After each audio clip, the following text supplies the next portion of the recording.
When when it's time to begin, it's on the Rewind-A-Wai with John Pollock and Wai Ting. The A-Team that makes sense of these things we see in the ring every week on TV. It's Rewind-A-Wai for Monday night. Download it Tuesday morning from the Post Wrestling site. It's Rewind-A-Wai for Monday night on USA. Now on the John and Wai take the mic.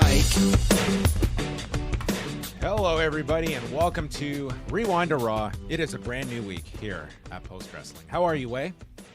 Doing well, John. How are you? Well, you were telling me that you've had to deal with illnesses in your home. Well, last night, illness took over our home, mainly contained to Max, but it's we've got him under quarantine, so we're hoping that he does not get all of us sick. How do you quarantine a child? You don't. I mean, it's yeah. So you're gonna get sick, is what? It's probably inevitable. Yes, he was just out of it all day Sunday. Like it's really sick when he's sick on the weekend as opposed to like during the week where it kind of gets amplified a bit. So he slept so much during the day Sunday. So by 11 p.m., dude, he is wired awake. He is just brutal. Totally awake. So I had to like sit with him to try and get him to go to bed. And it's 12:50 and I'm just sitting here with him in his room. I'm like, listen, I'm sorry you're sick and I'm sorry you're wide awake, but I'm tired. I got to go to sleep. He's like, yeah, okay. He was like totally awake. It's 1 a.m. Like this sleeping during the day is not ideal. Having kids like gives you new appreciation for time management, especially when it comes to sleep. I don't know about you, but like we get so anxious if he doesn't sleep on time, if like he sleeps too long during the day, if he doesn't sleep enough during the day, because it all just kind of, you pay for it at the end. You pay for it with your time because you're going to be the one dealing with it at some point. Oh yeah, I'm keeping track of all this time I provide, and then one day I'm gonna have to keep that over their head. It's like one day when I'm like old and decrepit, I'm gonna remind them like now you gotta take care of me. Okay, so that's how this works. And you expect your parents to come chase you for that same receipt? I'm sure they hang it over my head too. Yes, that's just the circle of life. Well, we have plenty to get into. It was a wild weekend. Boy, it was. It was, yes. No spoilers. I have not watched Game 7 yet, so I am planning to watch. Did you watch any hockey over the weekend? I tuned in for like the last minutes of the actual game and then for a bit of the overtime. Yeah, because I mean it's Game 7, it's overtime, it's the Leafs. How could you not? Dude, over 5 million people watched that in Canada on Saturday night. Like, that's an incredible figure. As again, in Canada, if you want like a relative comparison to the US, that would be around 45 million in the US watching a major sports event. That's crazy. So, it was huge. And the Mondays after a Leaf first round playoff loss should be a national holiday. It kind of is.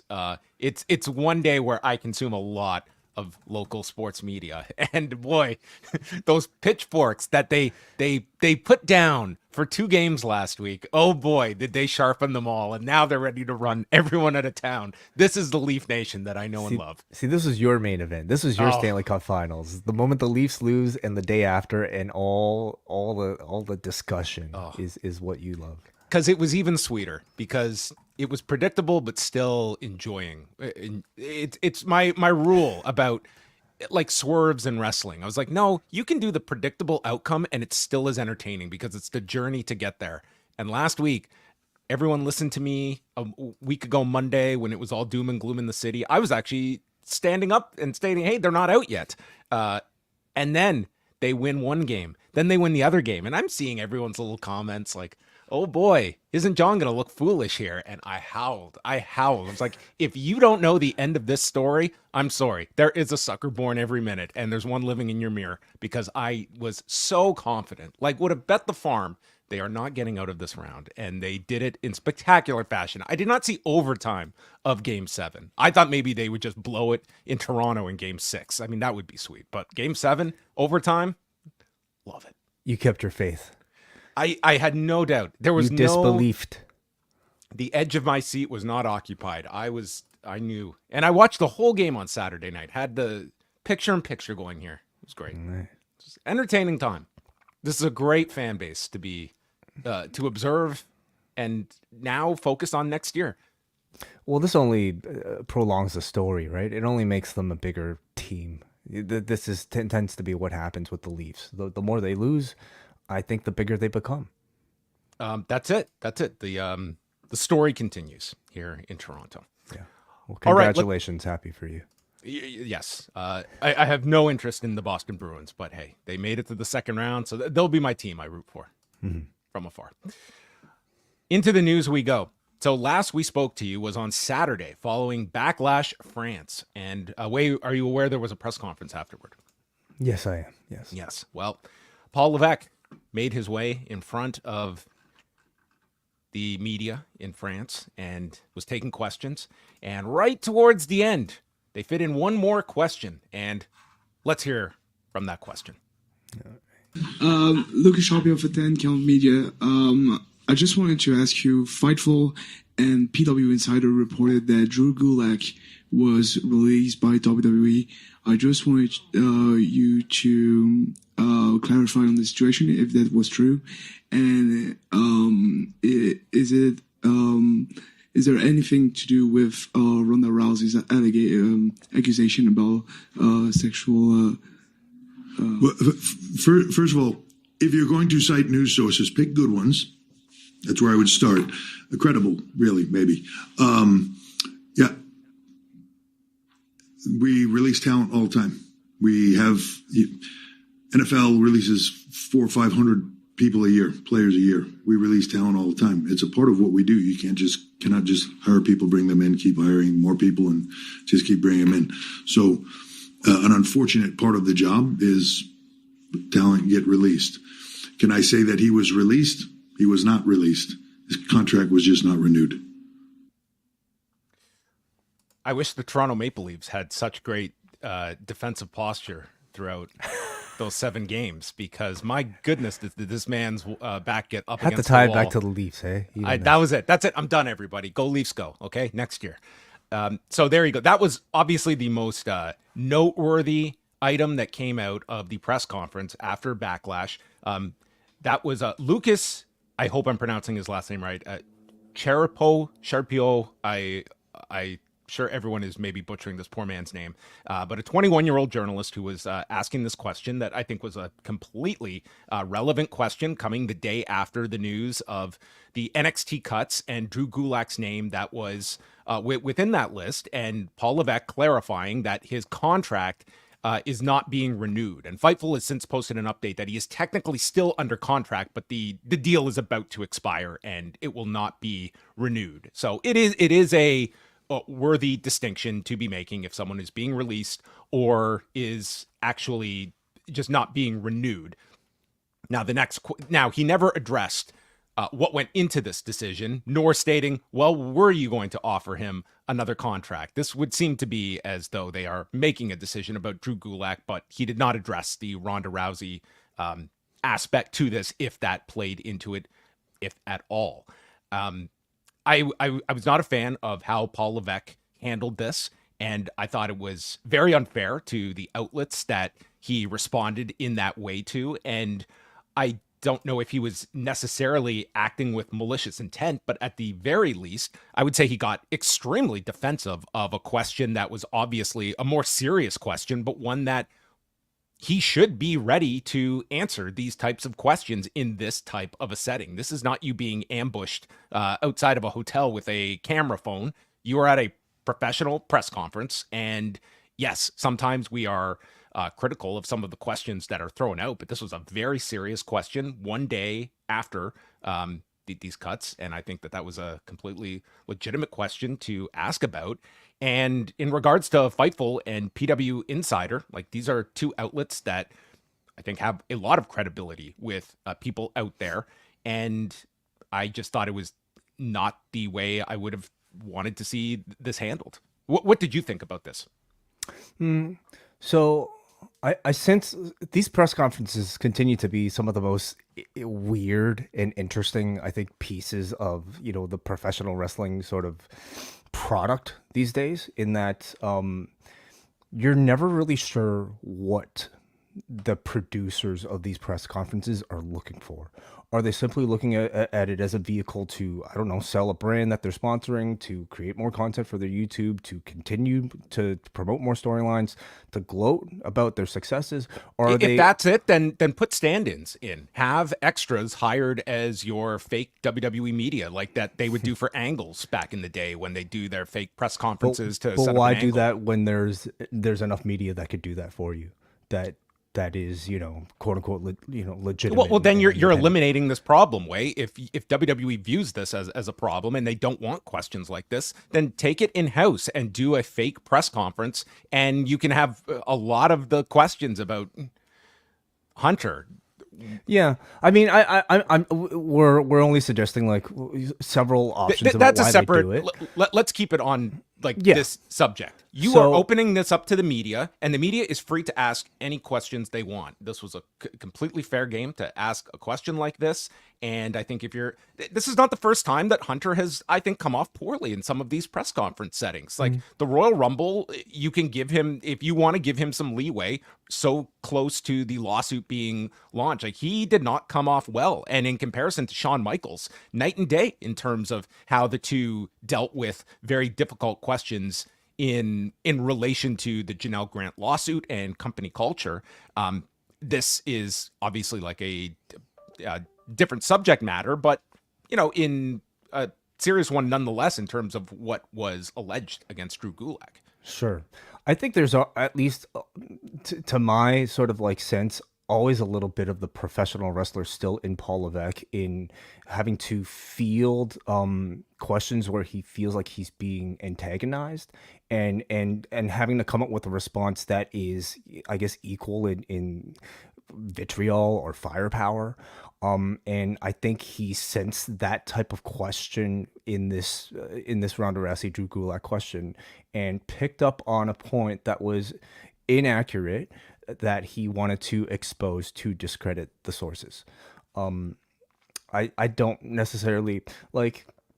Here's my just personal thing in regards to that. And so you are, parsing here between Drew Gulak being released versus Drew Gulak not having his contract renewed. Which is the same thing. Okay, not technically the same thing, but typically they renew people's contracts. Listen, Right. I would want that distinction, but yes, we're parsing. We very much are parsing here. Yeah. But I will state this, and this is for me personally on Friday, is that I got a list of the names, and this was before, in time, PW Insider and Fightful, they reported the list. I had my list verified by someone at NXT, and then I contacted WWE. I'm like, this is the list. Can you confirm this?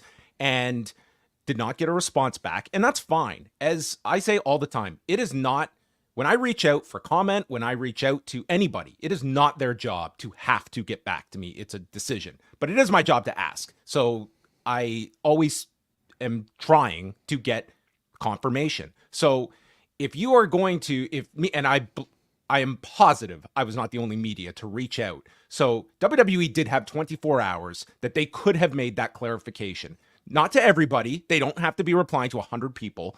You can choose one outlet. You can choose a Fightful. You can choose a PW Insider. It certainly does not have to be me. But if this is important to you, that it is not, that incorrect distinctions of someone leaving the company is not out there and circulating, you can nip that in the bud instantly by just telling one outlet that has credibility, and I would put PW Insider and Fightful under that category. You can mitigate that, and then we have a bit more, like, that is a frustrating part to me, is that when you are upset about such a small difference of fact, is that you could do something there. Let me ask you, have they made that distinction before for any prior releases within the company, that this is a contract that we haven't renewed, instead it is versus, it being a release? WWE itself? Yeah. I mean, they're kind of it's not like these were not cuts that they announced publicly. There's others that they do announce publicly. I know that this is going way back, but it's one the Dudleys always note is that they were kind of lumped in 2005 with these mass cuts, and technically their deals were up, and they've always made that clarification. We were not released. Our contracts were not renewed. And again, like you're getting into somewhat of semantics, but there are differences between the two. My point is this, that the WWE and its relationship with different sites and different levels of media, and we fall under quote unquote wrestling media. And with that, I think it comes with a certain negative connotation. And I think sometimes unfair when you are grouping all these different sites together. Like we are all responsible for what everybody else, how they carry themselves, what they report. But I think that there can be just a better relationship that exists just in terms of reaching out for confirmation, getting things. I mean, so much lives in anonymity and still this like veiled secrecy of what we're going to disclose, what we're not. And as a company, they have that right. They are not under oath to disclose and hand over all the information that we seek out. But I think there are core basic details that we can just have a bit more transparency to avoid something like this. And quite frankly, allow a Paul Levesque to answer what was at the heart of that question was not so much, is Drew Gulak leaving the company? We know Drew Gulak is leaving the company. We are more interested, and I think for this reporter, his question was, why is Drew Gulak leaving the company? And because of this silly parsing, it allowed Paul Levesque to circumvent that core question and just pounce on a detail that was different than what was out there. That's exactly what I think this play was. It was just a way for Levesque to deflect from the Ronda Rousey relationship to the Drew Gulak release by I guess, touching on a technicality and using it to discredit the sources. And I suppose in professional wrestling journalism at large, when he speaks of credible sources, I think it gives the indication that he tends to favor, I don't know, your mainstream news outlets, that I think he wants to maybe convey, I don't know, a higher level of respect for. It's unfair. I also think for him, like, I don't necessarily think it was a calculated move and more of a reactionary move, like I think so too. Yeah. And so I wonder now both Sean Ross Sapp and Mike Johnson have disclosed publicly, this is not me like revealing anything, that WWE did reach out to both sides and seemed to indicate that exact thing, and were I don't want to put words into their mouth of how it was derived, but feeling the need at least to reach out and kind of give an explanation for it. Now, if Paul Levesque feels he misspoke, I feel like that should be like whatever you want to say about what came out of Paul Levesque's mouth. What you took away from that clip we just played is him casting shade on these two outlets that you credential. So you are deeming them credible in your own credentialing process. And I feel if you're going to do that publicly, then a private reach out from WWE, I think that, that to me does not square if you feel that you misrepresented these two outlets. Well, the WWE is a very big corporation, isn't it? And I to me at that point, the question I ask is, does Paul Levesque have much to do with what sources are credited? Does he have much to do with the sort of whoever is in charge of like dealing with the media? Does the media sort of dealing arm feel sorry, but Paul Levesque doesn't feel sorry about what he said? I mean, we don't necessarily know. Maybe it's another question that somebody could ask Paul Levesque next time on one of these media settings. But I just continue to think like this is the type of like somewhat contentious relationship we can expect from people asking serious, real questions and Paul Levesque having to field them. And this was his look, probably. For this is not a photo. This is live video here of him absorbing the question in real time. There. I mean. Anyway, these press conferences, they're never dull, and we always have stuff to talk about afterward. But I think it does bring up, I think these are good conversations to have of this role that the media plays, and sort of this, I don't even want to say that I don't even want to say like it's like this, in this negative place. I look at it in another era, just because I've been covering this for so long, where it was just the ability to even have these levels of, like, we look at like a Paul Levesque, and you're only getting him X amount of times a year in these press conference settings, which were more than, it's not like Vince McMahon was ever doing these during his time there. It's not perfect, but I think it's what is there if you want to be having some access to a company representative, and hopefully getting like some serious topics into these press conferences, even though I think they very much want these to be extensions of the on-air product, and a lot of media, they are like, and this is not me casting aspersions. There are some that are there to cover lighter stuff, and that's fine.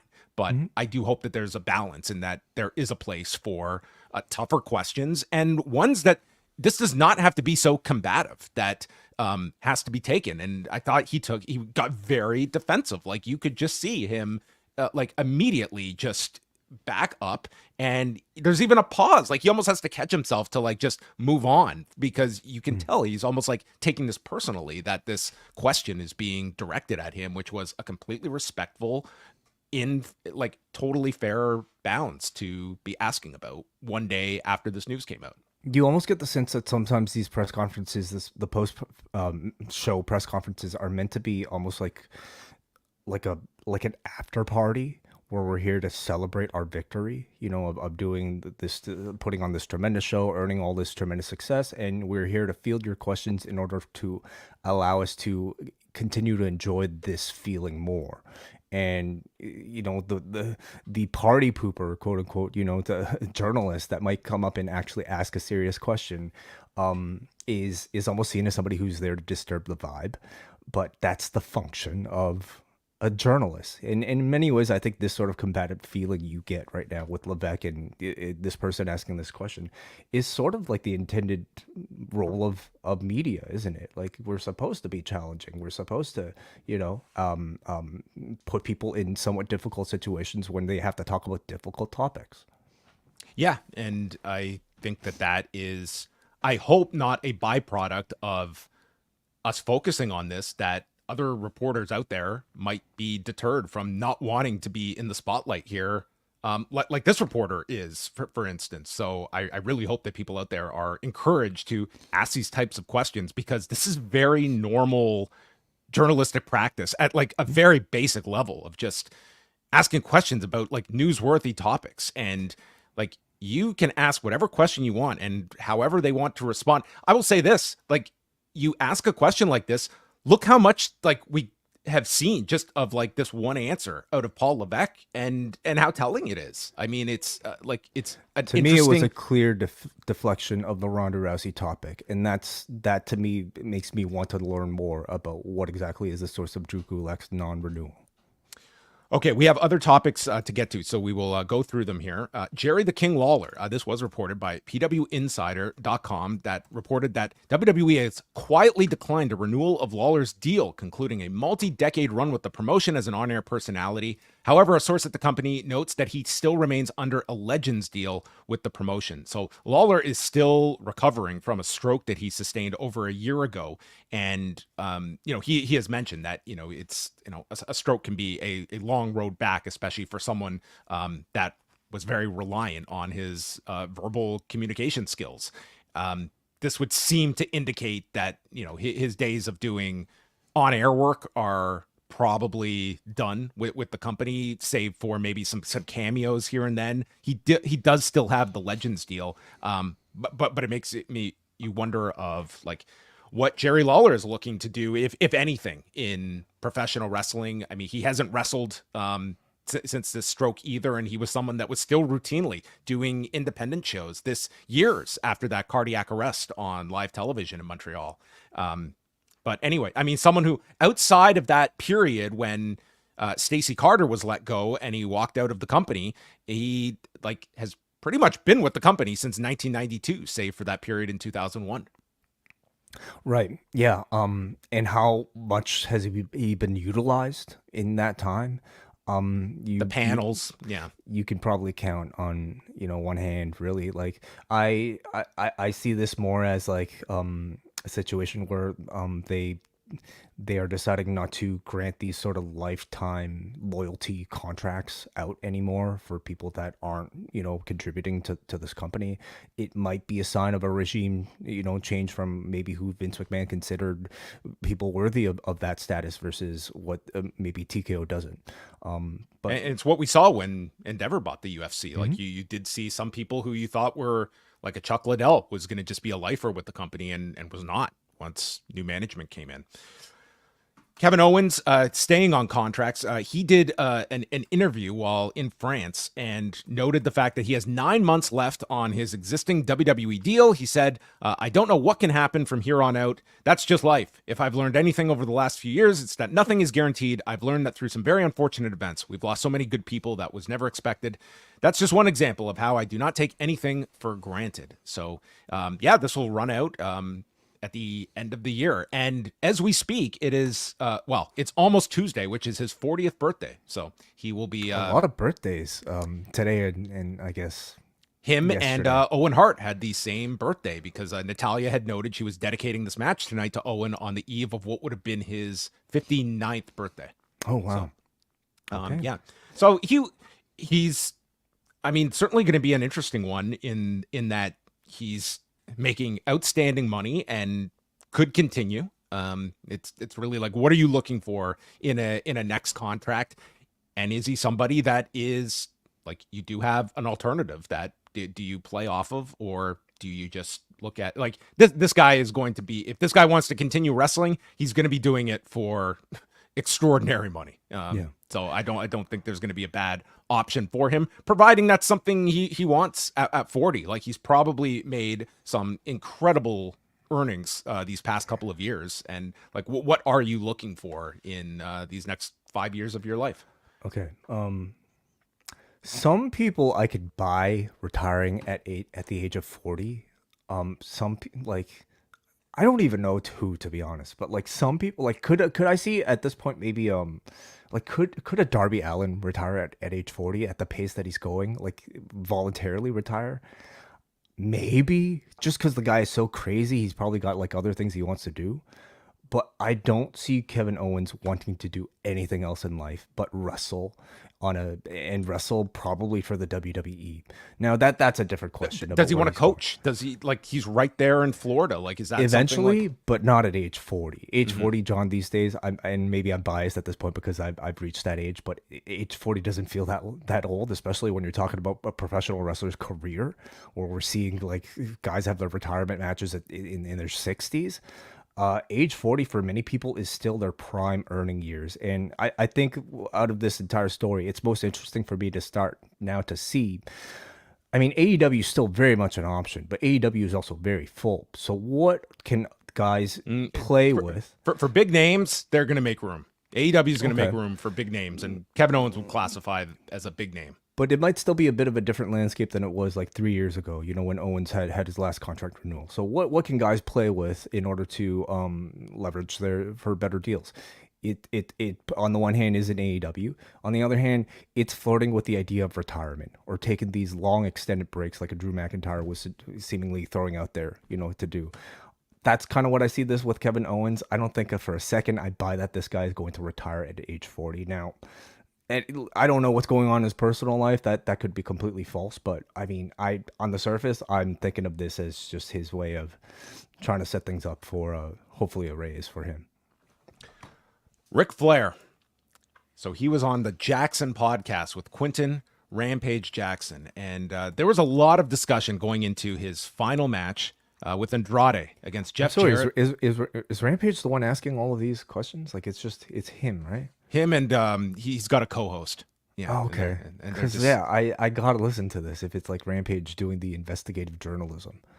Yes. Well, he uncovered something because, going into that final match, there was a lot of concern for good reason about Ric Flair and all of his health problems prior, working this match with a pacemaker. And I mean, you saw the match and it was a rough watch. But the other side was, hey, this guy's working out and listen, we know what we're doing. And hey, that was, stop. Ric Flair did not want to hear your concern. So here is Ric Flair reflecting on this final match and an update he got from a physician. I went to get what's called a calcium scan, which I'd never had before, because a couple of guys died in our business of heart issues. So it kind of scared me. So I went and I blew a number on that, and the guy, they give you the nuclear distress test, shoot you with the dye, put you on the windmill on the treadmill. I mean, everything, right? So it's 2 days of 3 hours of testing.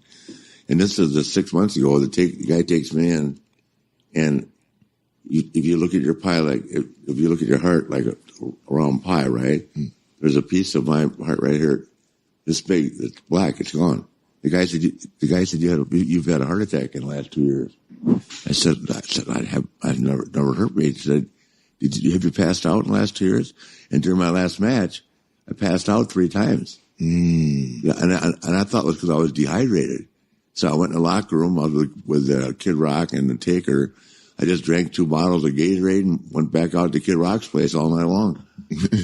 But I had a heart attack. You didn't even go to the hospital. You had no idea. I didn't hurt. No, none. I feel great. That's my problem. So Ric Flair worked this match, and this will definitely go down in history as the only person, I hope, that did a worked heart attack during a match where he may have had a legitimate heart attack as well. I really need to go and see this match. I actually haven't seen it. You never watched this. No. Oh, yes. Well, it was something else, but the legend of this match only grows. I'm so curious now. I got to study every frame. So they worked a spot where he's grabbing his heart. Yeah, and he's like they're teasing that, like they're playing into like all the concern people had going in, and it was God. I'm trying to say like Flair stated afterwards that he improvised the spot, but yeah, they absolutely worked like a tease, like where he's like holding his heart in the match. So anyway, there you have it. I mean, unless he's forgetting some other blackout he had over the last few years, it would have, like, he's deducing that this would have been passed out 3 times in the match too, which I'm not aware he passed out that many times in this match either. I mean, this was like, quite frankly, he's very lucky he got through this thing, as rough as it was. Well, it sounds like he actually could have died in this match. Okay. That's a possible outcome to a heart attack. Like, think about just like that. You're promoting a man who has already had a major heart attack coming back for his last match, and he could have possibly died on live pay-per-view. While doing this, like, I just hope this is a warning to anybody who ever in their future finds themselves in a similar situation. It's okay to let go. I'm happy that he had that motivation, but like, probably just a really bad idea overall. And was one day after his roast that he had too. Did you happen to see any of the Tom Brady roast? No, I have not. No. This thing was, I mean, I saw some clips of it. This thing was over 3 hours on Netflix. I'm more interested. I think this is going to end up being a giant hit for Netflix. Like, it was the talk of everything on Sunday night. Dana White was on this thing. Wow. Interesting. He got a minute. They gave him a minute to. I didn't know roast could still like do so well. Well, I just based on volume here, it seemed like they had a star-studded panel. Like, they had Bill Belichick on this thing. Robert Kraft was there. Your subject is Tom Brady. So I don't know what this thing would have cost to put on, but I'm sure it was worth it for Netflix. And I mean, from a serious side, like doing more of these live entertainment vehicles, it dovetails in very well. And this comes a month after Ted Sarandos was spotted there at UFC 300. And here you had Dana White as a guest. He was with Sean O'Malley and Max Holloway. And he did get to speak, and he also got roasted by some of the comedians too. Interesting. All right. All right. Other things quickly here. We've got the finals of the Champion Carnival coming up on Sunday. Today, Kento Miyahara won the A block match. And since my kids woke me up at 5:30 in the morning, I got to watch this live. And yeah, it was a really strong match. Went about 27 minutes with Kento Miyahara overcoming everything, including a superplex where on the Ruby Soho scale, Davey Boy Smith Jr. hit a solid 8.5. Oh my goodness, dude. He was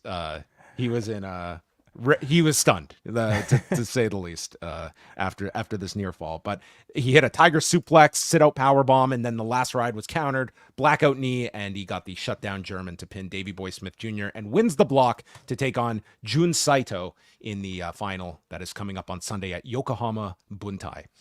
SmackDown on Friday, second lowest number of the year behind the prior week, which was the draft. But this was a tape-delayed show, only by several hours, with 2,148,000 viewers and a .60 in the demo. They were actually slightly up by 4% in the demo from the live show last week. Of all the network shows, though, it was number one on Friday, and it was third overall. They were only beaten by the NBA. So even second lowest number of the year, this is a good number for television on a Friday night. They were up against the Cavs and Magic game and the start of the LA Clippers Dallas game that was going on ESPN.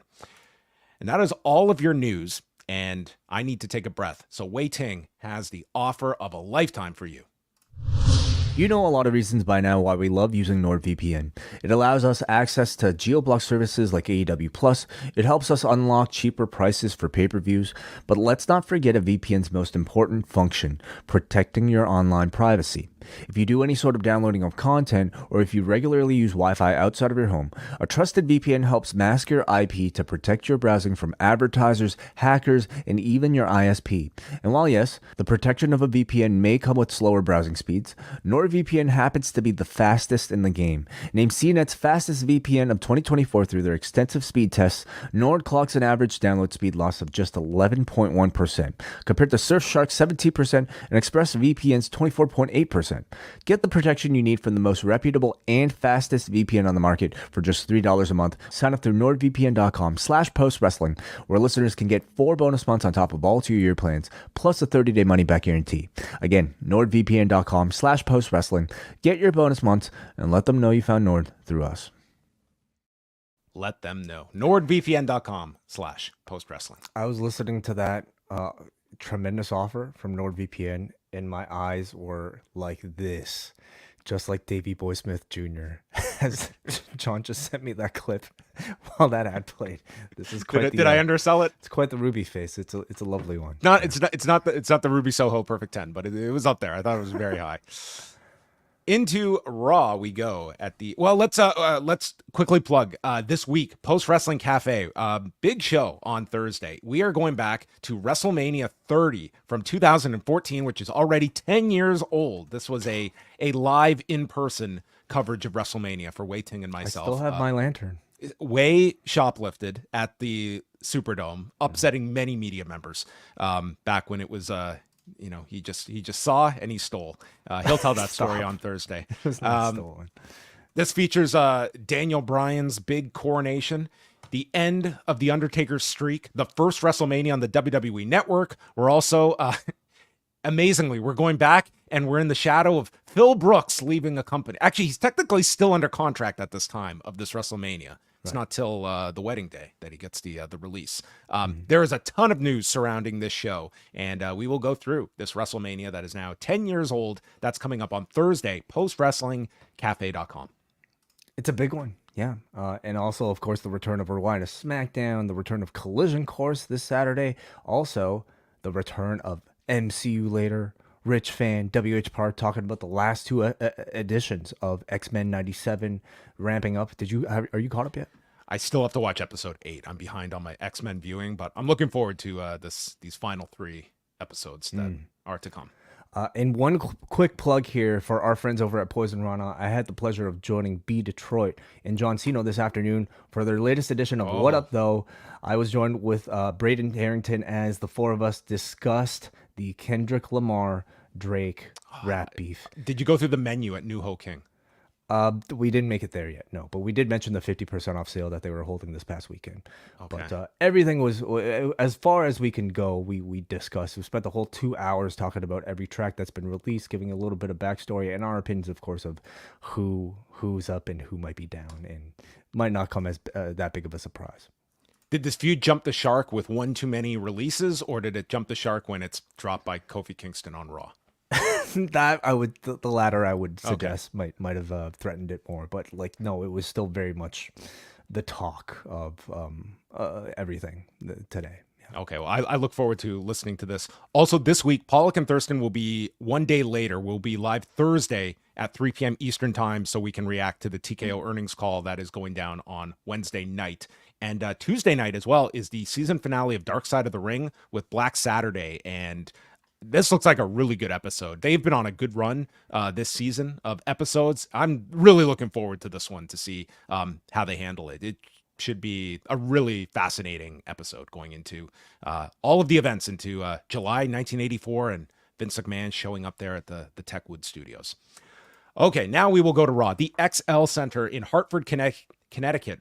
WrestleTix reporting 9,466 tickets out, and the Judgment Day is out to start the show. And right before they went on the air, they announced that Drew McIntyre is not medically cleared. He is out of the King of the Ring tournament, as would Asuka. And like, Wai, you were very skeptical on Saturday when you saw 8 matches announced for Raw, and you were just, how's this going to fit?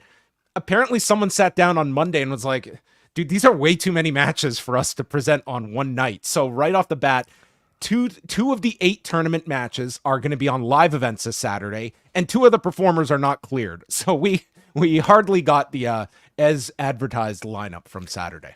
I wonder if like Raw has ever had that many matches announced, like, or like that have actually even taken place on a show. I'm sure they have had that many matches, but not with like, I think the time allotment they would have wanted here on top of like other segments that they were going to do on the show. Like it did seem like they did not want to shortchange anyone in these tournament matches. And thus they gave the, so Kingston and Mysterio and Shayna Baszler and Zelina Vega will happen this weekend. They didn't say on which shows, but they have shows in Chattanooga and Macon, Georgia, Saturday, Sunday.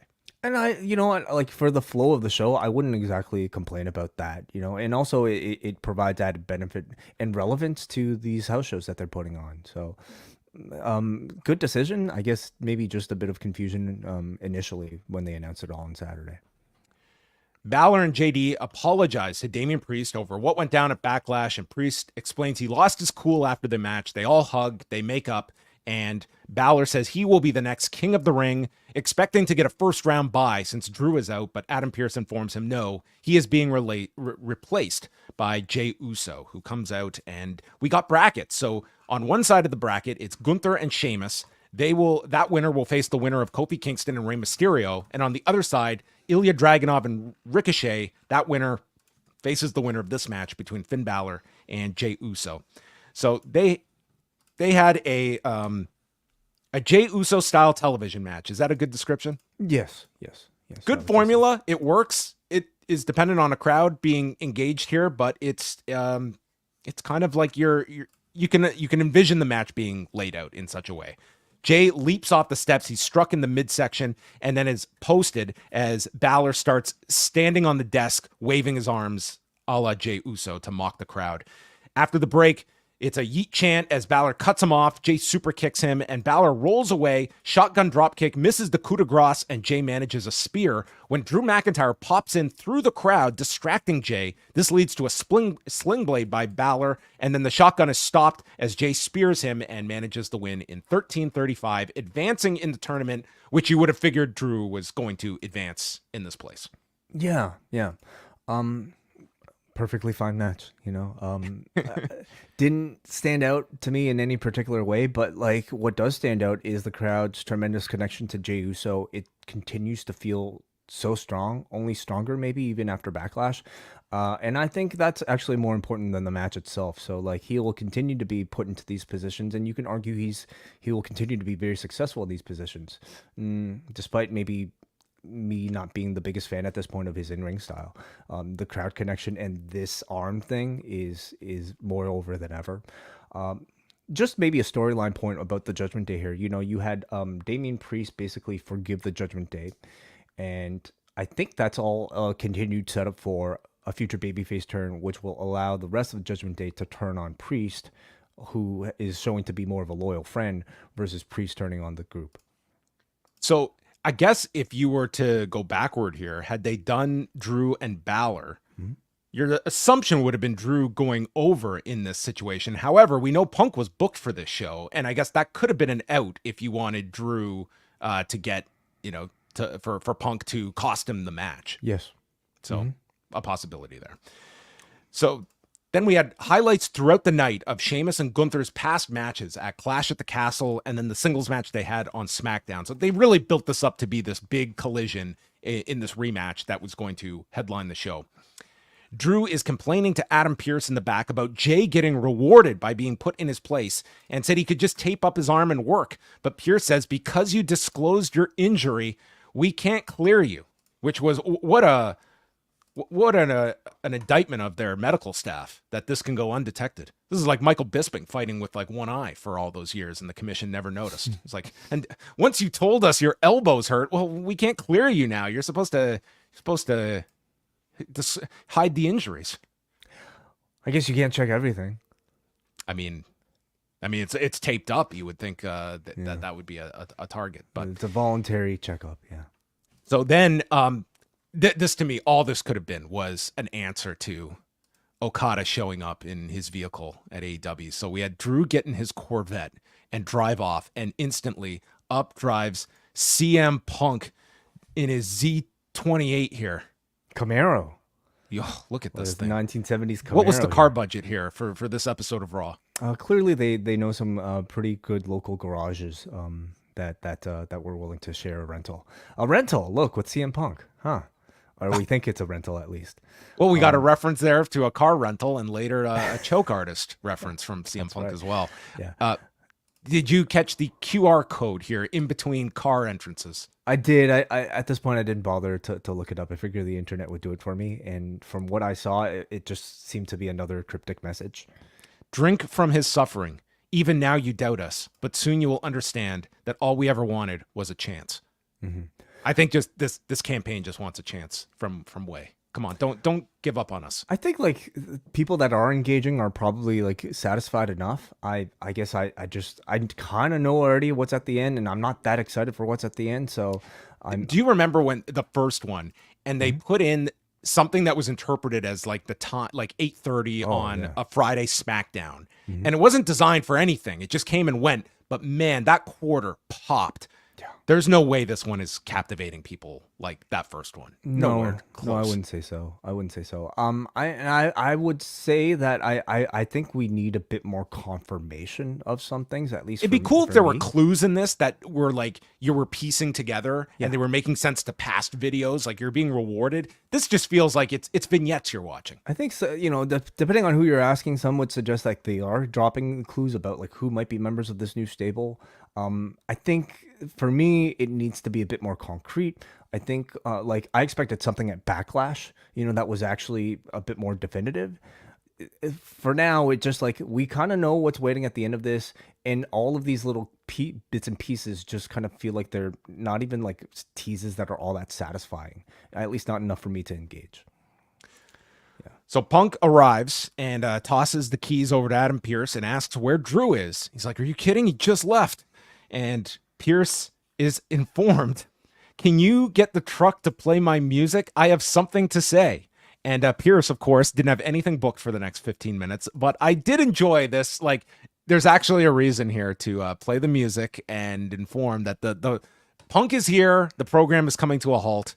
Give the man a quarter hour. And that is what he got. And he comes out as they joke that he was trapped inside WWE headquarters all weekend. And did you follow his Instagram stories of his journey inside headquarters? I did not. Did you? I did, and it was pretty entertaining. The highlight being he wandered into Bruce Pritchard's office, and then you see him printing off something at a printer that he then labeled Bruce Pritchard's office, and he put Jim Herd's name over his name tag. Huh. Just kind of funny. Huh. Maybe he should be doing these Easter egg videos for the Wyatt family. That would be great. Yeah. This is kind of neat. I like the fact that I don't know whose idea this might have been, but like the fact that the WWE is utilizing social media with CM Punk to do things like this. A lot of refrigerators at WWE headquarters. Well, you need your snacks. He discovered, yes. Yeah. So Punk walks out, but before walking out, he yells, "How about those Maple Leafs, Redmond?" What a troll. You love it. Is this now your favorite wrestler? This was great. I laughed out loud. And then he passes by the Alpha Academy for a short interaction. And he comes in and he notes how Drew left the building. And he repeats the length of Drew's title reign, 5 minutes and 46 seconds, which he is really going to try and get over that time. They're doing a good job of that. So he thinks he's going to stick around a bit longer than 5 minutes and 46 seconds. And he tells all the fans to tweet Drew McIntyre because that's how you'll reach him while he's in his car. Texting and driving, he's accusing him of. For people watching on video, you even see somebody brought a 546 sign right in the background of this shot. Oh, wow. Look at that. This is the viral campaign. Yeah. So he tells everyone to tweet Drew, and maybe he'll turn around and come back. And he mentions Gordie Howe playing here in Hartford. Goes over how he tore his biceps, posting his arm during the DDT at the Rumble. He was heartbroken and thought that Drew had ruined his WrestleMania dreams, but then I picked myself up and realized Drew didn't ruin anything. All he did was delay my dreams. I'm a 5-tool player, meaning I can do anything, whereas Drew is just a tool. Drew is a hater, and all he does is talk about me. And says Drew picked a person. So he says he's a hater. He hates the way I look, the way I walk, the way I talk, which is our first Kendrick Drake reference of the night. Well, I also enjoyed him noting that you have picked a personal fight with the pettiest man on the roster, maybe in the world. He's self-aware. So this is where he says, he mentions like speak like me, act like me, and calls Drew a choke artist. And then looks at Pat McAfee, says, "I'm a different type of choke artist." And Pat's, guillotine. And he warns Drew that he's going to break his face, then break his heart. And the fact that you still haven't shown back up here at this arena means you fear one man, 3 syllables, CM Punk. And at the end, he puts the mic down, looks into the camera, and threatens to go to Glasgow, where he will pop out of a bowl of haggis and jump out to break his face. Sounds like a great premise for a horror film. the killer CM Punk haggis? Haggis. Goodness. Wow. So it was a great promo. Very good promo. He could do this every week if he so chooses. And yeah, absolutely. Good energy, great bravado from the CM Punk promo, some pretty good trash talk. Like maybe not revealing that much new information in their overall story, but I guess I don't even know how much to expect in terms of that when we know the match isn't going to happen in quite a while. Did you have another image of him? Did he not have the brace on this week? He didn't. No, he didn't have the brace. He hasn't had it on in a while. Oh, okay. Then I have not even. I think he that. took it off. I guess like, since Mania, he hasn't had it. He took it off on air during like one of the. Well, he took it off to use it as the weapon at WrestleMania. I don't think he's had it on since. Okay. Well. So yeah, like good CM Punk sort of like classic type of like, you know, babyface promo. I didn't really agree with the construction of the segment, you know, by having Drew being sent away clearly against his own will. Like Drew was kicking and screaming about like leaving the building, and then having Punk come out here conveniently, like almost sneaking in and calling Drew a coward by not being here, looking at his watch, looking at the time. Well, that's Drew's response. He has that exact promo. Sure, but he didn't know he was coming. Okay, and he's not on his phone in his car. But who's the baby face here? Like ultimately, coming out of this, aren't I supposed to respect CM Punk more, and aren't I supposed to hate Drew McIntyre more? What I found was interesting was that this felt very much like a fictional version of what he actually did to Hangman Page as a shoot after the Workers' Rights promo. You know? Yeah, it was totally modeled after that, and with the added wrinkle of like. He knows that this guy can't answer his challenge with this idea that he's going to get tweets on his phone. And personally, I felt that at that time made CM Punk look very heelish, and that's why it was so out of character. This had the same effect for me. I mean, the crowd got a great babyface promo, but the premise, yeah, there is that too. And I think that's good to have some ammo for Drew McIntyre to come back at this guy. I mean, I suppose so, but I feel like there was a way that where you could have done it so that you would actually like feel Drew was being a bit of a coward and Punk not being, I guess, kind of manipulative in this situation to It's not like he knocked this guy's merchandise sales. Oh, you should do that. Those are fighting words. Yeah. So that was the segment, and that was Punk's involvement tonight. Kathy Kelly is with Ricochet, who is aware of Ilja and a chance to define a legacy for himself when Braun Strowman enters and says he'll always stand up for the little guy. And Kathy Kelly had two questions. Why did you get involved with Judgment Day last week? And why are you here tonight? She didn't ask the second question, but I asked the second question. Well, he's here to support his buddy in case any bullies show up, right? I forgot, but these two like were actually tag team partners before. I mean, they formed a team after that whole online thing where Braun made that flippy floppers tweet. Yeah. So this is a long standing relationship. But Wait till Nicholas shows up all grown up. it's probably about that time. What was that? What WrestleMania was that? That was 2018, so yeah, he's probably quite older now. Okay, all right. Like we're talking like Someday. 6 years or so. So Yeah. But I mean, I sense, first of all, they might be doing an actual tag team with the two, but maybe more likely is an actual feud between Braun Strowman and Ricochet coming out of all this. Yeah, that's fine. Sure. The brackets for the women, we have Baszler and Vega with Sky and Natalya on one side, and then the other, Dakota Kai replacing Asuka against Lyra Valkyria, and Ivy Nile against Zoey Stark. And that takes us to IYO SKY with Natalya in the opener. And as we mentioned, Natalya dedicating this match to her favorite king of the ring, Owen Hart, on the eve of what would have been his birthday. Sky misses an Asai moonsault and then runs through the ropes, snapping Natalya off of them. There's a springboard missile drop kick from IYO. Natalya responds with a big superplex, maybe watching Davey Boy Smith Jr. earlier today.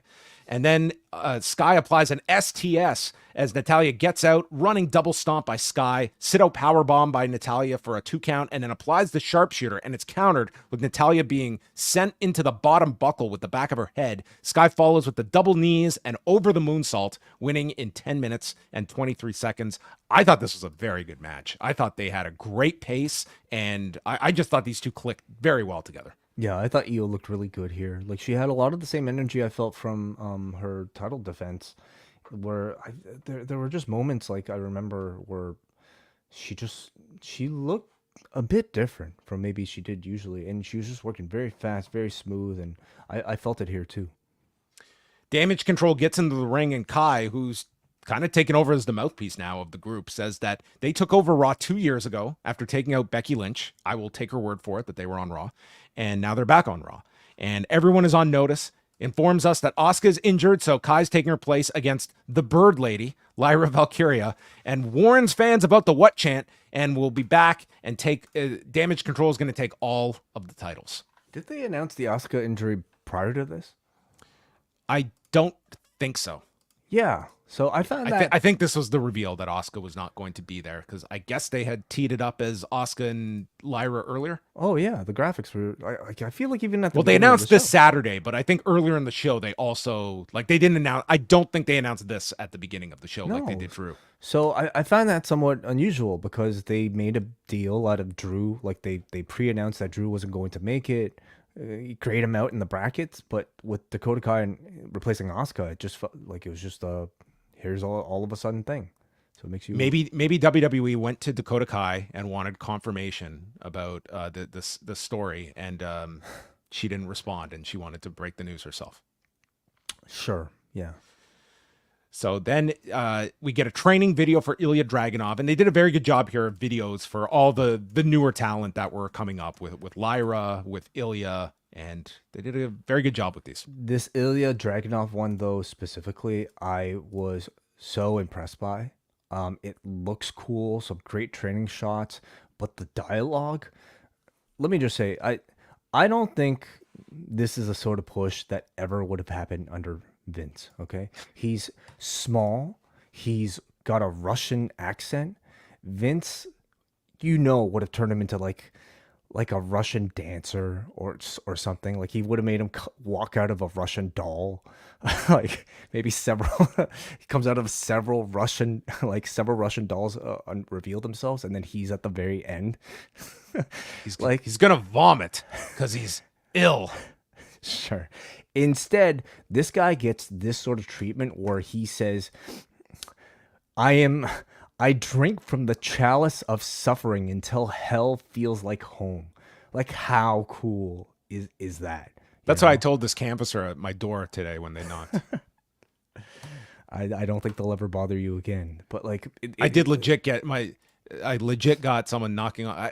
Do you get like these people that like just come and, because I never get these people at my door anymore. It's very rare that it happens. Yeah. Well, it's such a turnoff. I can't imagine it being any sort of effective form of marketing. But yeah, I got one dude who came by 3 different times. Oh man, and maybe that's just me being too nice. You know, it just bothers me because it's like, number one, I'm not interested, and number two, you make me feel like an awful person. She's literally selling me like on like for like 80 cents a day, you can help like sponsor a puppy. I was like, I'm not. Just say, you don't give a shit. Fuck your puppies. That's all you have to say. Amazingly, I'm very bad at just turning people down. I'm like, and then she gave me the out. I was like, what do I need to do? Do I have to sign up for something? They were like, you just have to go to our website. Done. I'll go to your website. I didn't say when I'll go to your website, but I will go to your website. Yeah, but then will she say, can I come back to double check that you've joined our website? She did not mention a follow-up meeting. Well, anyway, I prefer my unsolicited advertisings to take place in podcast form. I feel, but it's a tough job. I would hate to be going door to door with people, and then somehow people are talking about my actions. Let's get back to the show. Ilja Dragunov and Ricochet. This match was incredible. Ilja is executing a series of rolling Germans when Ricochet sends Ilja to the floor, and there's Ilja sidesteps, suplexes Ricochet over his head with a belly to back, and then a springboard missile halfway across the ring. Then a springboard into a super Rana by Ricochet off the top. He sends Ilja to the floor. He hits a suicide dive. Ilja goes to another side of the ring, hits another suicide dive, goes to another side, this time a Fosbury flop, and that's just to set up the commercial. And Ilja comes back, Constantine special, rolling DVD and a cabrata by Ricochet, gets a 2 count, and then Ricochet blocks a powerbomb and hits the poison Rana and goes for a cabrata off the middle rope into an uppercut where Ilja powerbombs him, hits the H-bomb, and then tries for the torpedo Moscow, but runs into the recoil, and Ricochet gets a huge near fall. This crowd's going nuts, and Ilja lands a superplex and a running H-bomb. 16 minutes, 38 seconds. Ilja wins. This match was terrific. Really, really good first match for Dragunov here. Strong win over a guy who I think is gaining some pretty good momentum in Ricochet. Like, he is your speed champion. They made a big deal of announcing that. Why does he come out with the belt? Because it's not a 3-minute match, I guess. And maybe that's why he lost. You know, without the advantage of speed, I mean, he's just not as good of a competitor. So, Dragunov, I thought in the match got to show a lot of his appeal. You know, high intensity, hard hitting offense. Do you think Ilja is intense? Just a bit, yeah. You could tell by the maybe 10. It's a solid 15 on a scale of 1 to 10. That's the gimmick, though, isn't it? I know. I'm worried this man's like head's gonna explode. He's a big man waiting to burst out of a little person's body, right? You know, this along with the video, I thought it gave you a really good. This is a fantastic introduction for why you should be excited for this guy. You got to see pretty much like all of his signature moves except for like the torpedo Moscow. But I think also pairing him with Ricochet allowed Ilja to, like, you kind of take away maybe the size discussion. You know, he's the same size as Ricochet and looked just as more competitive, obviously. Ricochet too has been really excellent as of late, and that probably has just come with like an increased spotlight on what was already a really fantastic wrestler. He doesn't necessarily lose anything by jobbing to, you know, Ilja Dragunov. He's still a low to mid card guy. So this was a good booking, I thought, for a first match. So it'll be Ilja and Jey Uso in the second round, which will be interesting how they book that one, because Jey Uso is the big star, and I don't know if they want to be beating him necessarily, and he was not booked for this tournament. You can beat anybody. Like, you know, they were teasing Drew getting pissed off. Maybe that's it. Whatever is going on with the bloodline tease that happened on Saturday might play itself out there too. The two shook hands afterwards, and then we go to Sheamus in the back. He does not like Gunther, and he would be unbearable if he was the king. And they had bangers at the Clash and at WrestleMania. He's going to kick his ass tonight and become a 2-time King of the Ring, as we all remember that legendary King of the Ring run for Sheamus 14 years ago. Oh, I remember all of them. Yeah. We remember the cape. Zoey Stark and Ivy Nile, they went just over 5 minutes. Nile took her back, got the hooks in, but Stark got her way out. Springboard missile by Stark. And man, Michael Cole must have called Ivy Nile the Pitbull probably 48 times in this 5-minute match. And then Ivy's got to hit a bulldog. So Pat identifies a super bulldog by the Pitbull. And then Cole notes the pound and ground, not ground and pound, because you're pounding then grounding. And Stark yanks her off the buckle, half and half by Stark and the Z360 in 5 minutes and 20 seconds.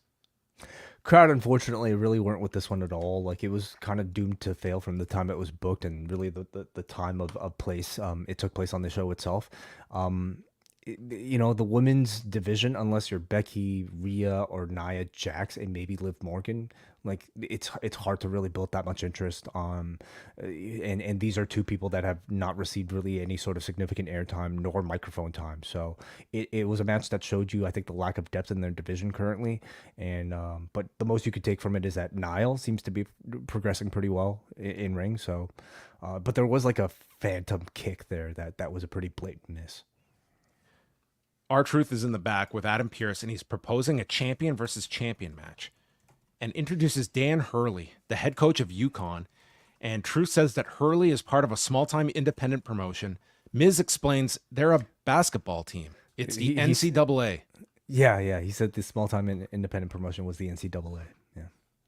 And we can't fight the Huskies, and takes R-Truth to go talk. Dan Hurley seemed to have a fun time during this scene where he just had to stand there. This is like bringing someone up on stage during like a comedy show, and it's like you just stand there and we'll do improv around you. That's what Dan Hurley was here for. Yeah. What did you want? Like a 10-page script for Dan Hurley to speak? 11 pages. Oh, okay. Braun Breaker comes in, and his introduction here on the first official Raw after the draft. Why am I not in the King of the Ring? Pierce is like, let's go talk in my office. And that was the end of Braun Breaker tonight. Well, I mean, I imagine we'll find the result of this chat next week. He's not in the rankings. Maybe that's the answer. Maybe. Look at this shirt.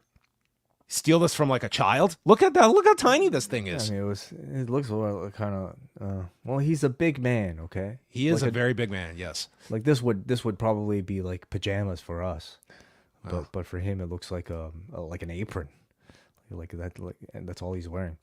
So clearly they're trying to set something up where like Pierce, you know, tells him the reason you weren't in the King of the Ring is because we have bigger plans for you. So what do you think those bigger plans are?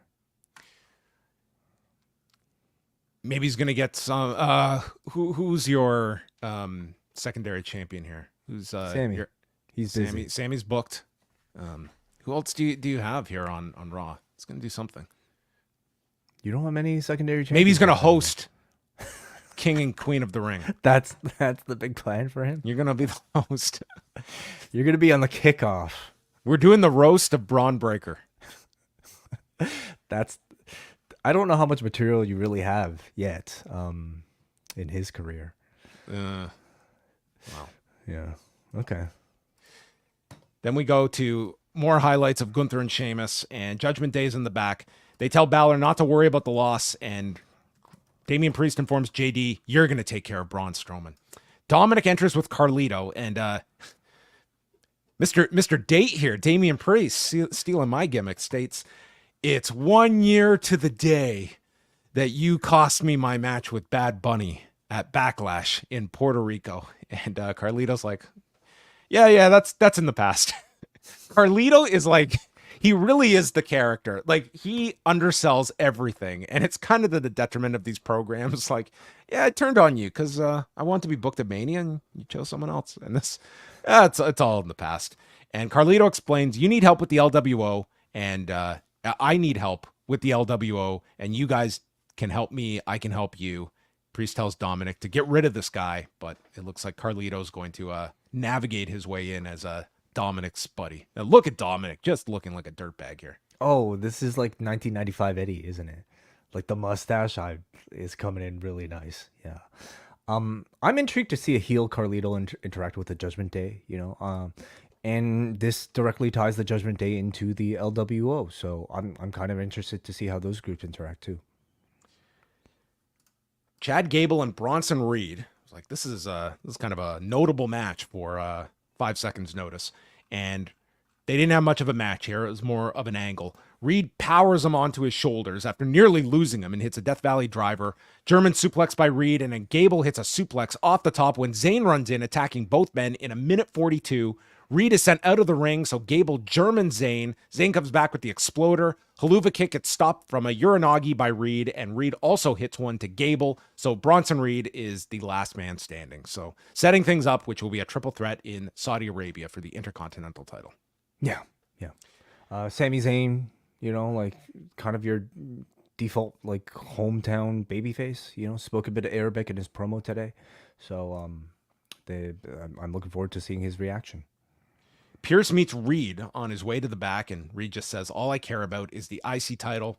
There's the video on Lyra, and then a Gunther promo. He doesn't care about bangers. He cares about being the best of all time. Sheamus will be no obstacle. I'm already the general of the ring, and soon I will be the king of the ring. Best low-key promo in the game right now is Gunther. Yeah.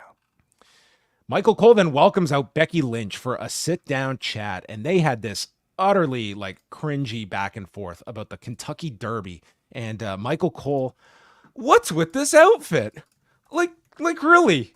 This hat? Where'd you get this hat? And Becky got it on Etsy. She got it on Etsy, which I was a little surprised by because I always thought this sort of stuff. You can get a lot on Etsy. You could. It's just the shipping would be a killer on this thing. Well, do you know how much this thing costs? Oh God, do you know? Yes, I do. How much? $600. Multiply that by at least 3, John. This thing is almost $2,000 Canadian. Okay. Damn. Which is insane. Is it a faux pas to wear it a second time? Does she only get one use out of it? I kind of like maybe at max twice, Like think about what her and Seth Rollins' closets look like at this point. What did those crazy red boots cost that Rollins had? Remember those things? And he wore them like before WrestleMania, I want to say. I was like, man, it was like you looked up the price and I think they were in the thousands. Yeah, I don't know if those are like that's a WrestleMania walk-in, not just Raw. Yeah, well, and you've never seen them since. Maybe like they're big enough celebrities that like they can auction them for like an even better price. I hope so. Like, what do you do with all this stuff afterwards? I don't know. Are they hoarders? I would think so. Maybe. Yeah, they have to be. Becky is happy to see all the new draft picks. She's excited about the Queen of the Ring. She mentioned some of the new talent on Raw, including Alba Fire, who is the longest reigning NXT UK Women's Champion and therefore the longest reigning Women's Champion of any brand. I'm not kidding. In 12 seconds, this was more than Alba Fire has had in her entire main roster run. That is very true. And you hopefully have high hopes for Alba Fire on Raw because at least Becky seems to have in her mind a want to make this person feel a bit more special than they have been so far. She mentions Isla Dawn, Kiana James, and Lyra Valkyria. When she is asked about losing to Rhea Ripley at WrestleMania, Cole mentions her having strep throat, but Becky will not use that as an excuse. That loss will haunt me, but it will make me a better fighter. And then Liv Morgan interrupts and is insulted that her name has not been brought up. She's being overlooked, lists off all of her accolades, and she was the one to take out Rhea Ripley. And she wants to know, when am I getting my title match you mentioned last week? And Becky says you will in Saudi Arabia. And they note that Liv has never beaten Becky Lynch, but now Liv says, I have my purpose. And my purpose is getting revenge on Rhea and taking everything she loves and becoming the champion. So how did this differ from the purpose of losing to Becky Lynch when this title was vacant? Would she have not had the same purpose a few weeks ago when the title was vacant and Rhea had been injured? It's kind of a second chance to show this purpose is going to. Yeah, I'm guessing maybe she's saying she's not going to give up. Unlike the prior times where I guess she's given up until she's been actually given the opportunity.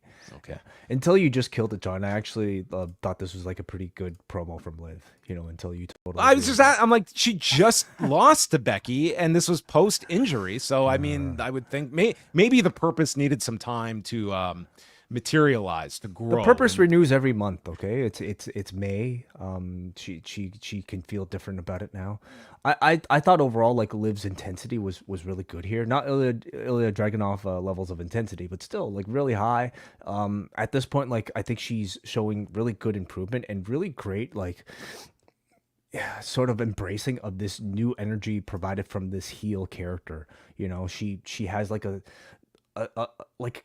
defined character, somebody that something that like she should be working towards, and that she can use to inform every single promo that she has to cut from this point forward. And it's Rhea Ripley, so it keeps that long-term program going, and it just like allows her to have this like wonderful rage that I think has made her into a better performer. Well, and it's to me the only compelling program that Becky has at the moment. There's a lot of numbers of women on this show and on SmackDown, but in terms of like Rhea leaves a big gap on Raw, and Liv Morgan represents like someone that's an interesting story attached to Becky. They have people, but they really need to build them up, from a Lyra to Elba Fire, and really establishing her with that history. This is when Jackie speaks with Sami Zayn and mentioning the fact that he's got a personal issue with Gable and a professional one with Reed, who only cares about the title. So he proposes the triple threat. Gable, like, solid reasoning to book a triple threat other than let's do a triple threat, and did speak in Arabic as well. So he will be a monster babyface on this show in a couple of weeks. We did also, just to finish up the prior segment, we had Damage Control. Out. And then they came, they circled the ring, and Liv took off and left Becky alone 3-on-1 when Lyra ran out to assist Becky, and they fought off Damage Control. So I like the fact that they are really pairing Lyra at the hip of Becky too. Immediately, yeah. And I mean, yes, like this is basically positioning Lyra almost as like a sidekick to Becky Lynch, but the fact that Lyra holds a win over Becky Lynch, which they brought up, is something that they can use to make sure like she's not just seen as a sidekick, but somebody who's closer to being an equal to Becky. Yeah, Michael Cole said, "You and Lyra have quite the history." He's like, "Not only are you both Irish, but she also beat you for the title." Yes, we both have that history of coming from the same place in the world, and we had a match. That's a lot more than most relationships that wrestlers have, I guess. It was like he was blown away by this. Like, what a coincidence. You're both Irish. Lyra, Valkyria, and Dakota Kai. Lyra hit a Northern Lights, and then Lyra hits a drop kick through the ropes, high cross, Fisherman Buster for a 2 count, and then a leaping stomp off the rope by Kai. And she misses the running boot in the corner. Fortunately, the crowd was really checked out of this one, and she hits the running kick in the corner. Kai then ducks a spin kick, lands the scorpion, and Kai like kind of just registers the scorpion kick, shakes it off, and just Lyra lifts her for the Nightwing and wins in 8:51. And it just kind of ended just abruptly here. And Lyra will face Zoey Stark in the next round. This was also very quiet in front of this crowd. Again, Very. maybe to be expected when you're talking about a women's match not involving a principal character. I don't think it's any indication of the performances here, of which I had a pretty high curiosity for, to see like how Lyra Valkyria would do on a big stage, and I thought she did quite well. The match I think was like what it's the level that you would expect. Unlike Ricochet and Ilja Dragunov, like none of the offense here is especially flashy, that they are so flashy that they'd be able to win over the crowd in a significant way. But I thought it was solid, and now we're just kind of missing storytelling, which I hope they could provide for her. Yeah, it was a match, and Lyra now faces Zoey Stark on next week's show. Kofi Kingston's in the locker room. This was the tournament where Xavier Woods was supposed to win, but Gunther took him out and is unsure how long Woods will be out of action. So he wants to face Gunther, but first he has to face the Icon and the Hall of Famer Rey Mysterio. But I have to put you down unapologetically, like your name is Kendrick Lamar or Drake. Yeah. I like that he didn't particularly take a side here in calling a winner in the battle when I think a lot of people already have at this point. Oh, So, okay. So You think maybe that's why this was done. no, I think Kofi was trying to be careful in case one of them dropped in the middle of Raw today and might have swayed favor, like in the rare chance that Drake would have like released a new song. Maybe Kofi was just like being very careful to make sure not to declare anybody prematurely. Game 7 of the Cavs and Orlando Magic, they were doing the yeet chant and having everyone's phones on. And this was really smart of them to just show this on television. It's interesting. Yeah, we went through the same It's phenomenon. simple, with but the yes we'll chant. talk about this on the WrestleMania show this week when that yes chant was getting used at like the World Series parade and WWE was not focusing on it. Like here, there were the sports events doing the yes chant and WWE was not paying attention to it, or at least they were paying attention, but they weren't publicizing it. What is it with like, human beings and like why one syllable words? Yes, yeah, eat. What? Well, that one doesn't start with a Y, but close enough. Sure. Okay. It's near. How about yogurt? Next. What, yo. There is a star waiting to break through, and they just have not tapped into yogurt yet, okay? Sure, yeah. Yop. Next week, Jey Uso against Ilja Dragunov, and then the winner of Gunther and Sheamus faces the winner of Ray and Kingston. So probably going to get Kofi and Gunther, you would think, after this setup here. Yeah, I think that'd be Gunther nice. destroying this guy. Lyra and Zoey Stark, and then IYO SKY will face the winner of Shayna Baszler and Zelina Vega. They did mention Vega was the last Queen of the Ring winner. Forgot about Queen Zelina. So she's definitely not going to win. Remember when she was doing the accent? Yes. Oh, goodness. Wow. Feels like a lifetime ago, dude, and that was only a few years ago. Man, wrestling was awful. Gunther and Sheamus, the final match of the night, and they just start chopping one another, and that's what this crowd wants to see. Chops and red marks all over, and they got that and then some. Sheamus, by the end of this, looked like he had been in that Corvette with Sheamus, and it had just tipped over a bridge, and he was taken out from the jaws of life. There's a back body drop by Sheamus on the edge of the apron. We come back. Gunther twists the neck and then chops him in the back. And they do this close-up. And this is what HD was designed for. Gunther's handprint on the man's back. If Sheamus does not have... this is made for Instagram the next day. Like, this handprint was just... it was amazing. Like, Sheamus and Daniel Bryan. Like, look at this. His hand, the full hand is like right there. Yeah. It's I think a real benefit to having like almost Pale skin. translucent pale skin here, like it's really a gift for a wrestler like Gunther to be able to have a canvas like Sheamus to paint on. The canvas. So a bro kick is sidestepped and he gets his leg caught in the ropes and Kaiser attacks his leg and then Kaiser is ejected, but Sheamus's right knee is injured from this spot. That sets up the second commercial break and Gunther is targeting the knee, delivers an inside leg kick. He even chops the hamstring and then Sheamus tries to blast him with a knee strike and hits it, but uses the bad knee in doing so. Tries for the bro kick, his leg gives out. So that sets up a power bomb by Gunther. Sheamus kicks out, and Gunther immediately goes to the single leg crab, and Sheamus fights to the rope. Sheamus stops Gunther on the buckle, hits the Celtic cross, and then Sheamus pops up from a German, lands the running knee, and goes for the bro kick, hits it, but in delivering it, he crashes to the mat, and he has to be delayed before crawling on top. Gunther kicks out, reapplies the single leg crab, and then pulls Sheamus away from the rope. Sheamus probably getting the signal from the referee, we have gone past the hour, taps out at 20 minutes, 59 seconds, and dude, Gunther could not get up quick enough before the graphic is up and we are off the air because they went a full minute over. And dude, this is a hard out that they have because there was no time for any post-match here. They just ended the show immediately. There's no overrun?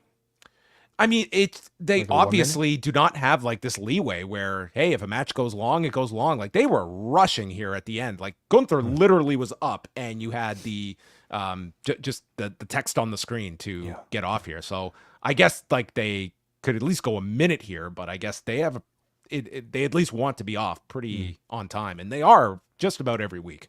Yeah, this was a great match.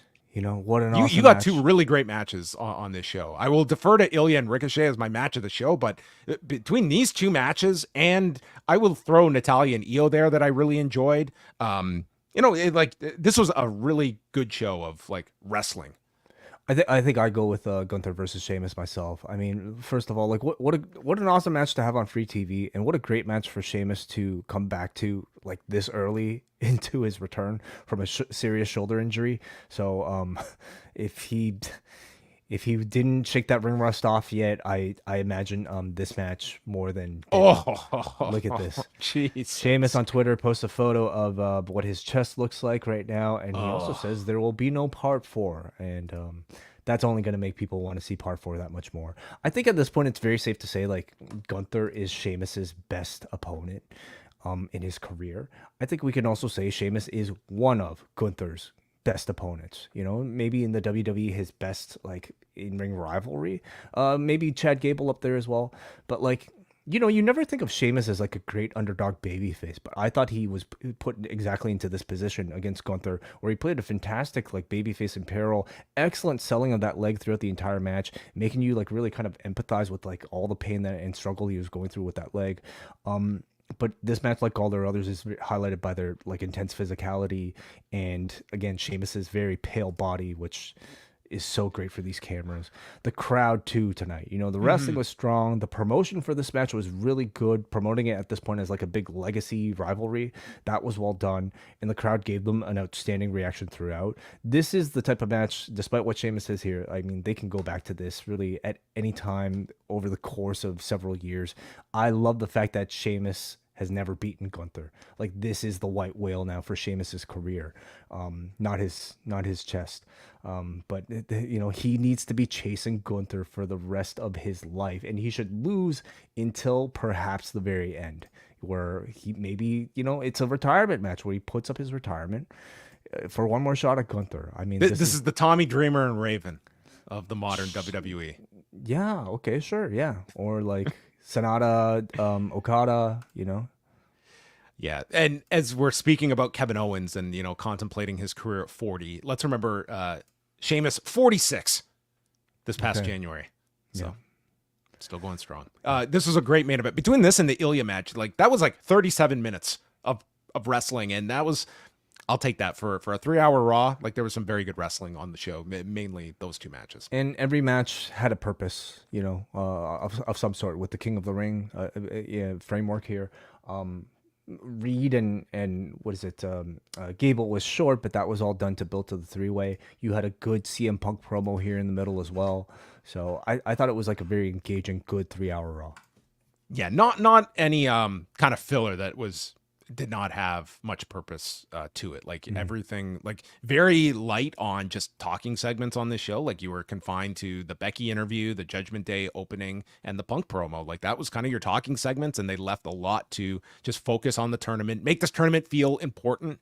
Now, I don't think they've explained, correct me if I'm wrong, what the winner gets out of this. And I think that would be, I think they should have that out there versus just it's this thing you win. I think that would add some more gravitas to these tournaments that they're fighting for. I agree. Now, do they want to be beholden to that though? Because if they want to give this to Gunther, do they want to have Gunther challenge a Damian Priest or a Cody Rhodes just yet? Well, I mean, they can. Might be, maybe not. Maybe what are we fighting for here? Just a crown? Isn't it a belt? Don't they get a belt or something? Oh, I can't remember what they get. Whatever. You get a nice crown. You get a nice shiny crown. Woods was the last one. You got a crown. Yeah. Okay. No one needs a crown out of these 4. Or I should say, yeah, we're down almost, 5 on the men's side, 5 on the women's side are left. Okay. Well, there you have our thoughts on Raw. Now it's time to hear your thoughts. So if you have any super chats, you're welcome to send them in, and we have quite a few pieces of feedback on top of it. Yeah, well, first of all, I want to thank everybody who's tuning in live with us at youtube.com/postwrestling. We're live after every single edition of Raw, every single edition of Dynamite, and even every single edition of WWE SmackDown if you are a member of the Post Wrestling Cafe on Friday nights. But those of you who are patrons can leave feedback over at forum.postwrestling.com, and we'll read that out every single show. So you want to start us off, John? Manny from Pacoima, tournament season is back once again, but in all honesty, does it ever take a break? Yeah, we've got King of the Ring, Queen of the Ring. We're finishing the Champion Carnival, and Best of the Super Juniors starts this weekend. So yeah, we're fully deep into tournaments. Some solid matches tonight, though I do feel bad for those who are unfortunately pulled out. Was really looking forward to Lyra and Asuka. Do you see Ilja and Gunther coming as soon as the Raw bracket finals, or do you think they save it for a much bigger stage? Looking forward to the SmackDown side of the bracket. My only nitpick is having some of the tournament matches at house shows. Also, I definitely recommend the Galeno Del Mal versus Speedball Mike Bailey match from last night's GCW. I heard this World on Lucha show was very good. I may go back and watch that. Wei, have you heard Rikishi's Hogan diss track? I haven't actually listened to it yet. Neither have I. John, have you been enjoying Survivor? I have been. I will talk about Survivor maybe later on this week. It's been a very entertaining season. We're winding down. I believe Rikishi uses Lean Back, like Fat Joe. Okay. Fat Joe's song to do like a Hogan diss track. It's called, I think, The Sultan. I haven't actually listened to the lyrics themselves, but I know that much. Rikishi is like really fighting a bit of a second life here. I mean, the man has had many gimmicks throughout his time, and it seems like this might be the greatest. He's waited like 2 decades for a follow-up to put a little ass on it. Mm-hmm. That's right. Yeah. Do you see Ilja and Gunther as the final of the Raw bracket? Yeah, I was just looking up these brackets right now. So, I mean, that is obviously a very good possibility. They're on opposite enough sides that they could meet in the finals. I think that would be a wonderful. They could definitely do something with Drew next week, and Ilja beats Jey. Not crazy about just like interference, and Ilja backdoors his way in, but yeah, they can. It's certainly possible. I think that, and Ilja losing to Gunther, I don't think he loses anything there, because I do see Gunther going to the final here. Yeah. I in fact, like, I think, well, the other match would be Gunther and Jey, which feels like we just saw, and maybe doesn't feel as productive as a match as Gunther versus Ilja Dragunov would be when showcased on a TV show. So I think Gunther Dragunov. When is that going to take place, by the way? Like, when is the semis going to be? It would be in 2 weeks. Okay. That would be a hell of a draw for a Raw TV match. And then your finals, well, we don't know the SmackDown side of things yet. So, yeah. Is Giovanni Vinci going to be on the SmackDown side? If he is, I don't think he's going to win. Okay. Let's go to Muggin, who says, the Queen of the Ring tournament this year cleared the low bar, the last one set. Io versus Natalya was the best out of the 3 tonight, and it was easy to see how thrilled they were about working each other. Io versus Natalya. Ilja Dragunov and Ricochet shut it down. It got across what makes Ilja one of a kind talent, and Ricochet was a hell of a dance partner to make the transition easier. Lengthy matches will get Ilja over in no time. The Punk McIntyre story is intensifying. Liv Morgan is going further in this heel run, and Gunther Sheamus Part 3 was another great match to cap off a wrestling heavy Raw. Personally, I want Drew Priest for the Clash at the Castle. Stray musing. Okay. Does anyone think a trade will take place for a Wolf Dogs reunion? Okay. And he says great addition of What Up though. Yeah. So we aren't the rosters final as of today? They were, yes. But so these trades, are always. So trades can't happen, right? They can do anything they want. Well, I never thought about that. The fact that like Pierce would trade Braun Breaker back to SmackDown. Wouldn't make a ton of sense. I just don't think they recognize the Wolf Dogs at all on the main roster. To me, it just feels like that's something that they're going to keep in NXT canon and not really something that they're. It also feels like it's something would be greatly beneficial for Corbin, but for me, like Braun, listen, I enjoyed the team, but I also feel like it was a holding pattern for Braun, and I don't necessarily need to see them just revisit that because there's no other options there. Like the tag division, I don't know if it's like. It's a great spot if there's nothing going on for you, but I think Braun has a higher ceiling than that at the moment. Okay, we go on to Ani here. Really enjoyed this episode of Raw. I've not had the greatest time over the last couple of weeks with the show. This was a great rebound. Thought the limb work in the Sheamus Gunther match was inspired. Awesome storytelling that really captured the drama and had you rooting for Sheamus. Gunther's one of the best I've ever seen, and is in my current top 2 with Danielson. I enjoyed CM Punk's promo. I can't wait for his feud with Drew. I see this more as a clash between two flawed people with a personal issue as opposed to a defined babyface heel dynamic, and that's more compelling. Would like to see the feud infused with another unadulterated hatred when we get closer to the match. Not a fan of extending the Gable-Sammy match. I wish they'd get to it soon. Need more heel Gable promos as well. I guess he means because of the three-way, we're delaying Gable versus Sammy.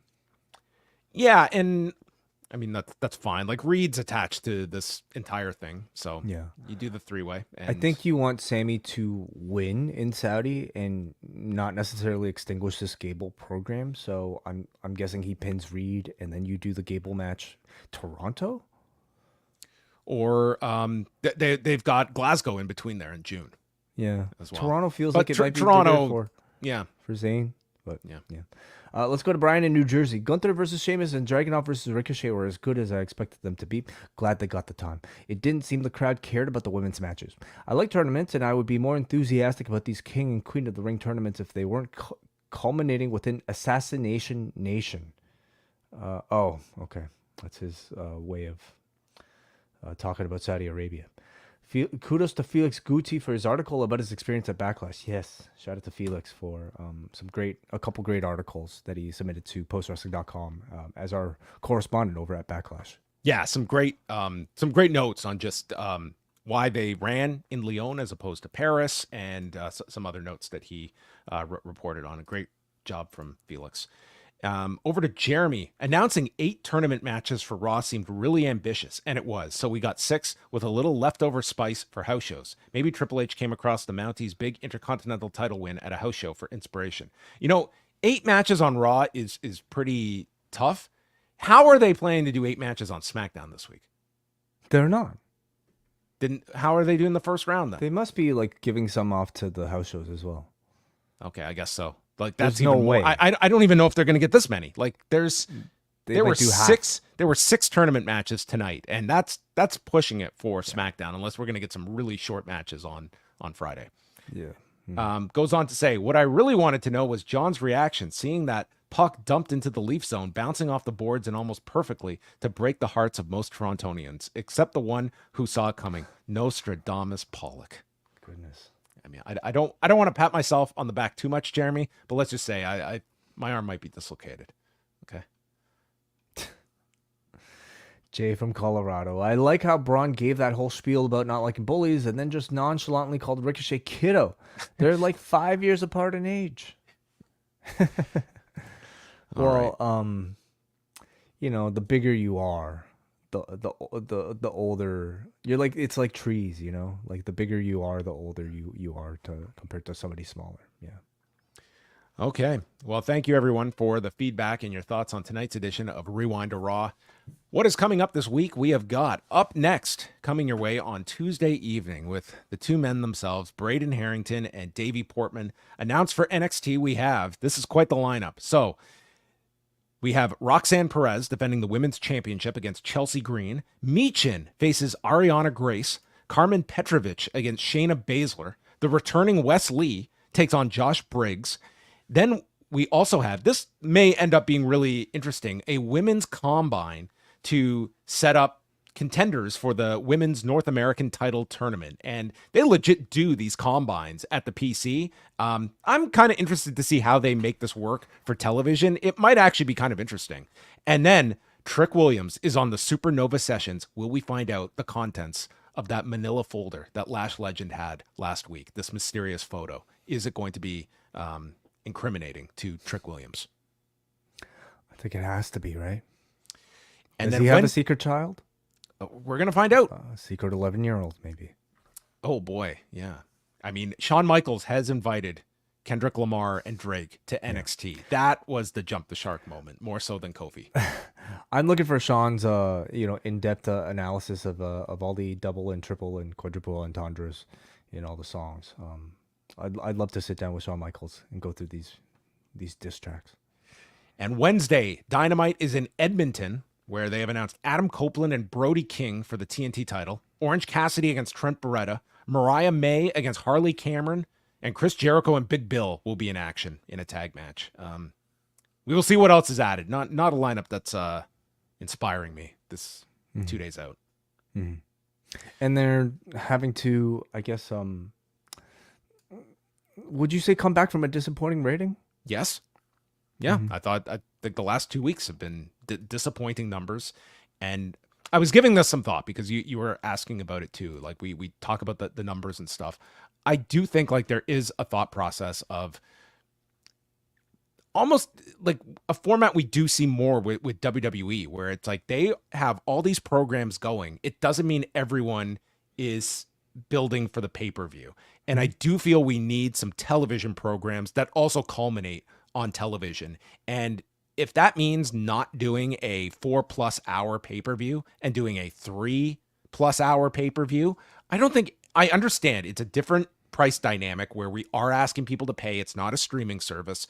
I don't think you would have this outrage from people if we gave you 75% of what the card is and keep people, because you're also coming back every 4 weeks at this point. It's a big investment of time for people that several of these programs, I think you should be peaking for television this year. Like pay-per-view is a revenue generator, but television is number one this year. Like this should be the year that we are putting big stakes on television, and I think peaking some of your programs to pay off on television. And you have more than enough that still pays off for a pay-per-view every 4 weeks, which is kind of what their schedule is at now.